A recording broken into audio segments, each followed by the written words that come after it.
haven't seen those movies in years. The new J.J. Abrams movie made me think everything was going to be alright, and that no one would ever talk about them again. Those movies, they haunt my dreams.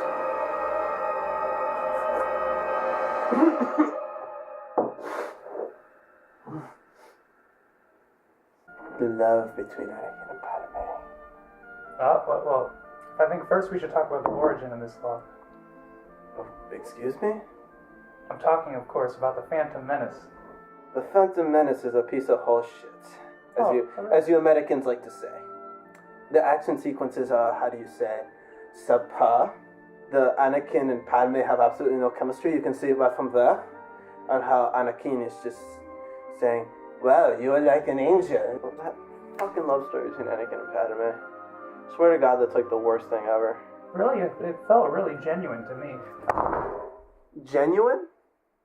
Before you snap and hit me again, explain yourself. Explain myself. Well, let's start with the fact that the directing from George Lucas is horrendous. Throughout, from the first movie onward, there is no genuine connection. Lord of the Rings has a better love story in 2.5 minutes, and this develops in 3 films. And you know where it's going. I don't think there's any form of foreshadowing or any form of, connection or anything like that. So how can you say, with a straight face, that those are good and that it's genuine? Joe Talarczyk. Well, I think you'll find the answer in the brilliant dialogue. The dialogue? The dialogue. The dialogue. And the dialogue. The facial expressions. The facial expressions? Are you joking with me right now? The facial expressions? They don't have facial expressions. They're like stone carven statues. Facial expressions. You're gonna tell me you don't like that kid from Jingle All the Way as Anakin? He's terrible. It's like he gave up on the film. In fact, I'm pretty sure he did. He was 8 years old. If you look at his... Give him a break. He was 8, but that doesn't mean you have to be poorly directed. Because I'm gonna do this little stupid thing on an aircraft. You're like an angel. It doesn't make any sense. Classic lines. I don't see the... They're classic lines for all the wrong reasons. They're classic lines because they're terrible. Classic lines from a movie which are positive is like Pulp Fiction and anything Quentin Tarantino has done. Classic lines from this film is garbage. What you call garbage, I call simple and effective. Well, one man's trash is another man's treasure, and you're obviously living in a dumpster in a third world country then, Joe. And Liam Neeson? Excuse me? Yeah, I'm just trying to find the positive aspects of Phantom Menace. Liam Neeson is great. He just has that great voice. I can give that one to you very reluctantly, Joe. But at the same time, he wasn't as well directed as he could have been. Oh, were you there? Was I there? Was I there? No, I wasn't, but I've seen the films, Joe. I've seen the films, Joe. They haunt me to this day in my dreams, Joe. There are certain days I can't go outside because of how miserable they make me, Joe. Do you understand that? These movies are the worst pieces of trash ever put into a trilogy. I have to watch Lord of the Rings after them just to replenish my soul. Lord of the Rings didn't even have good CGI. CGI? I'm going to read off a list. Because you see, I watched Attack of the Clones last night. Wonderful movie. Loved it. Wonderful movie? I applaud. Really wonderful movie? I applaud. Like one of the worst films ever made, easily. Hey. By far the worst Star Wars film. Hear me out! I made a list of the positive aspects of the movie. Alright. There were quite a few. You'd be surprised. I'm going to read them off to you. I really like the way the title opening rolls in. I thought that was very creative. They do that in every movie! What? That's the stupid title thing that they do. Yeah, that was cool. But that's not creative to the film. That's not particular to the film, Joe. I've never seen anything like it. I don't know about you. Alright, next point. You can learn a lot about politics and the mystery of human emotion thanks to the powerful performances. Okay, the politics is convoluted and not well written. The ideas were there, but the execution was not good of the ideas, and you do not understand what's going on politically unless you watch about 500 times. The execution. And the emotions? What emotions? Anakin is like an emotionless piece of garbage. I could just kick him around like a can if I wanted to. He has the emotional capacity of Tommy Wiseau in the room. No, you know That's how bad his emotions are. You're not giving Hayden Christensen and Keira Knightley enough credit. You fucking idiot. That's Natalie Portman, whose acting ability in that movie was absolute garbage. Her lines consisted of, "I love you, Anakin," and "Love has blinded you." Was that how she sounded? Yes, it is. She sounded like a stupid doll. I'll give you a good point. The foreshadowing. It is brilliant. The way they cue in the Darth Vader music whenever they show Palpatine. It's like, come on. You call that foreshadowing? Yeah, so you can feel like... No. Go read some Edgar Allan Poe. Go read some Tolkien. Go watch some Kubrick, and then you can tell me about foreshadowing. They're all like... You know he's gonna be Anakin the whole time. It's pretentious. It's garbage. I never knew. Okay, well, here's a very positive aspect, actually. The costume design and the overall style of the universe is very appealing, and it was very... Yeah, if it wasn't all futuristic. CGI'd over. Here's something I actually think Attack the Clones did better than any of the original Star Wars movies did. It actually was funny. It had subtle yet effective humor. Subtle and effective? Sprinkled throughout. When? Give me one example. Okay, you know when Obi-Wan Kenobi is chasing the assassin, and then he goes into that bar, and he sits down and he's like, "I'm gonna get a drink. You do all the work, Anakin." That's funny. But then the really funny part... That's not funny. No, the really funny part, he sits down at the bar, and there's a guy there, and then he offers to sell him like drugs or something, and then he goes, "You will not sell me these drugs." And he goes, "I will not sell you these drugs." And that's a typical Star Wars cliche. That's not creative at all. Go home and rethink your life. I will go home and rethink my life. I laughed so hard I spit out my teeth. Let me ask you something. What's your favorite movie? I'm gonna have to go with The Waterboy.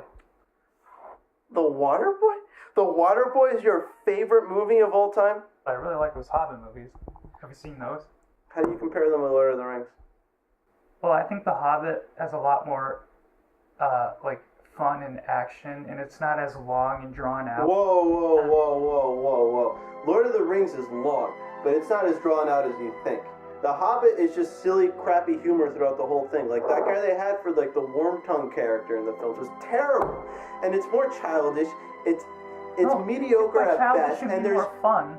But it's not supposed to be... Okay, maybe because it was made for kids, Joe. Maybe because it was made for kids. Maybe I'm still a kid. It's called Child at Heart, my friend. But Lord of the Rings is better because Lord of the Rings has comedy.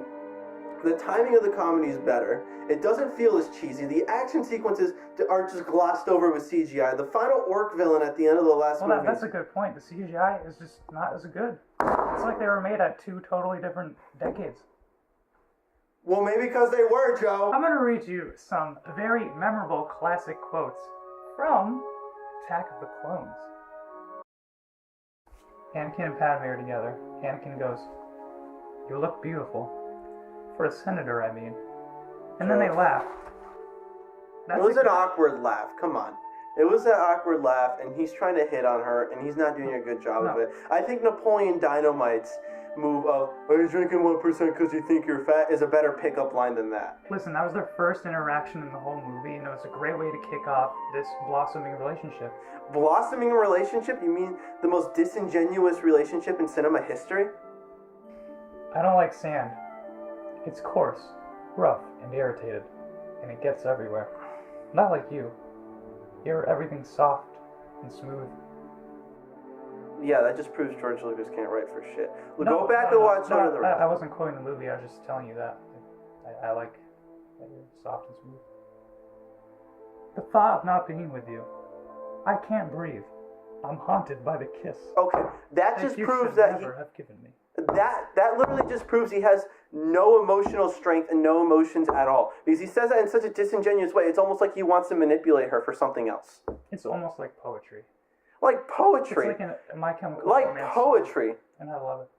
First off, alright, don't even compare them to My Chemical Romance. My Chemical Romance is actually not a bad band. This is terrible garbage.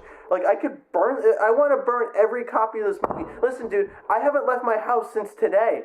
For like 3 years, ever since I saw these movies, and because I don't feel comfortable leaving there until every copy of this movie is burned and gone from history. Just like what they did in the Council of Nicaea to those biblical texts. I want this to happen to those prequels because there's no reason for them to exist. Do you even know what the Council of Nicaea is, Joe? Are you hating on religion? Here's a cute little moment in if you didn't chuckle during this moment, I'm gonna have to question whether or not you're human. I'm gonna have to question if you're human just because you like these films so much. Okay, you know. Anakin, I gotta question your brain, Joe. I mean, I gotta question your mind. You have like a negative IQ or something. I swear you do. I think you're a negative person. I'm a negative person. I'm a negative person for not liking bad movies. You're a negative person for not liking when Anakin and Padme are on their getaway and they're in this beautiful field full of rhinoceros with huge asses, and Joe, that is the one of. Oh my God, Joe, you're killing me. It's beautiful. It's like Romeo and Juliet. It's beautiful. It's like Romeo and Juliet. Like Romeo and Juliet. It's better than Romeo and Juliet. Better than Shakespeare? Are you kidding me? Well, he was. Are you kidding? You're gonna tell me right now George Lucas is a better writer than Shakespeare? George Lucas can write a better tragedy than Shakespeare. I bet you read his stories and pretend to be able to read it while you sip your tea. This is adorable. Padme goes, "You really don't like politicians, do you?" And Anakin goes, I like 2 or 3. But I'm really not sure about one of them. Wink, wink. And then they laugh together. And then they proceed with the rolling around and frolicking in the flowers. Ha ha ha ha. What a funny story, Mark. That's about how genuine they fucking are in that scene, and you know that. There is no genuine connection between those two. We've gone over this, Joe. A subplot in Lord of the Rings is more genuine and has more meat on the bones. But it's so relatable. You clearly have never been in love before. Sure. Well, you know what? I want that love. I want what they have. Joe, I'm gonna have to go to one of my alter egos right now. The love in these movies is like the love in my heart. It's miserable and painful to watch. The Star Wars in general is like love. It starts off fantastic with the 70s movies and then the 80s. Those movies are fantastic.